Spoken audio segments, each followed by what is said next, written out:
This is Optimal Finance Daily, episode 160. Are you the average of your 5 friends? By M.O.N.E.Y of budgetsaresexy.com. Get ready to maximize your potential with Optimal Finance Daily, the podcast that brings you the best content in personal finance 5 days a week. Your optimal life awaits. Now here's your host, Dan Warren. Hey everybody, welcome back to Optimal Finance Daily on this Friday episode.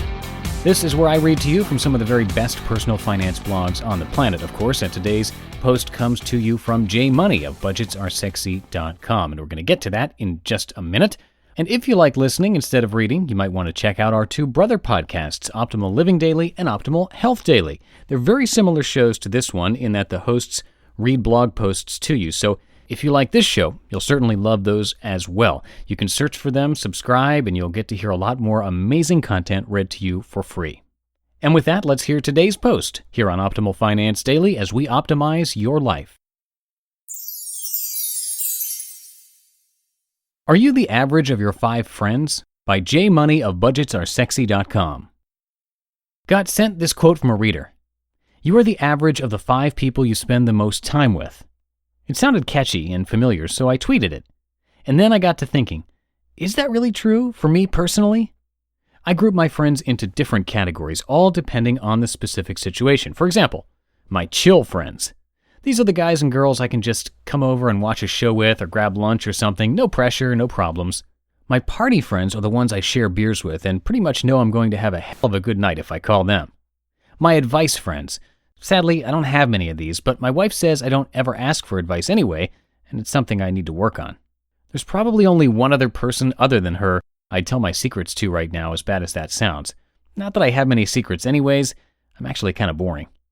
My online friends, by far the cream of the crop, and I'm not just saying that because you're reading this right now. I mean it. I have way more in common with you guys out there than I do my real-life friends, probably because I spend 12 plus hours a day with y'all, and 12 plus hours a year with them, it seems like. Do you think that's a problem? So for me to say I'm the average of 5 of my friends, I feel like I have to compare myself within each of the categories, and in that regard, it's probably true. I'm usually somewhere in the middle of the spectrum within each group. For example, partying. I don't party the most of my friends, but I also don't party the least. Same goes with relaxing. I only do it an average amount, I'd say. Now, the instances I'm extreme are with advice and online friends. I don't do secrets and personal advice hardly at all, and I'm the opposite online. I'm constantly talking with y'all. So in those categories, I am not the average of the group, but the extreme. But to compare me to only my top 5 closest friends out of all categories, it feels like apples to oranges. I don't think I fit in at all in that route. Although I definitely think there's some truth to the whole theory. I mean, we pick friends that are most like us, right? Or that we share some common bond with. So what does this have to do with personal finance? Well, the personal part. If that average theory is indeed true, or even if it's just a little true, you have to be careful who you're hanging out with. You surround yourself with shopaholics and you're tempting yourself every time you hit that mall. Same goes with extreme savers or anyone who just doesn't care about their financial situation.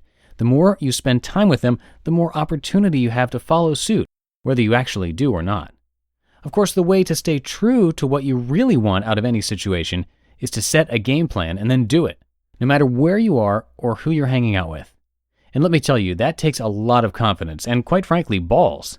It's very hard to be the odd man out at a fancy dinner or a night at the club when asked to split a $400 bottle of liquor just so you can sit down at a table. Believe me, I've been that person before. Not fun. But you know what? This is your life and your money, no one else's. Stay true to those goals and desires and set the expectation early on before going on that trip to the restaurant or out to the bars, mall, etc. It's all about knowing yourself and not putting yourself into these situations to begin with. If you've got the personality that causes you to get into a lot of trouble, start putting some barriers in place. Leave your credit card at home or set up a plan B before you even start the day or night. You've got a lot more options when you think ahead than right there on the spot. Of course, another option is just changing friends to begin with, but we'll leave that for another day. For now, you just concentrate on being the best you possible and stay away from the temptation. You just listened to the post titled, Are You the Average of Your 5 Friends? By M.O.N.E.Y of budgetsaresexy.com. And by the way, big congrats to M.O.N.E.Y for getting the Lifetime Achievement Award at the Financial Content Expo this year. Well deserved. And once again, if you like the premise of this show, be sure to subscribe to our other podcasts, Optimal Living Daily and Optimal Health Daily, which are very similar to this show and cover more topics from popular bloggers. And in today's episode of Optimal Health Daily, Dr. Neil answers your health-related questions in a special Q&A episode, so that is definitely worth checking out. And that wraps up this week of Optimal Finance Daily. Thanks so much, as always, for listening, and I'll see you after the weekend where your optimal life awaits.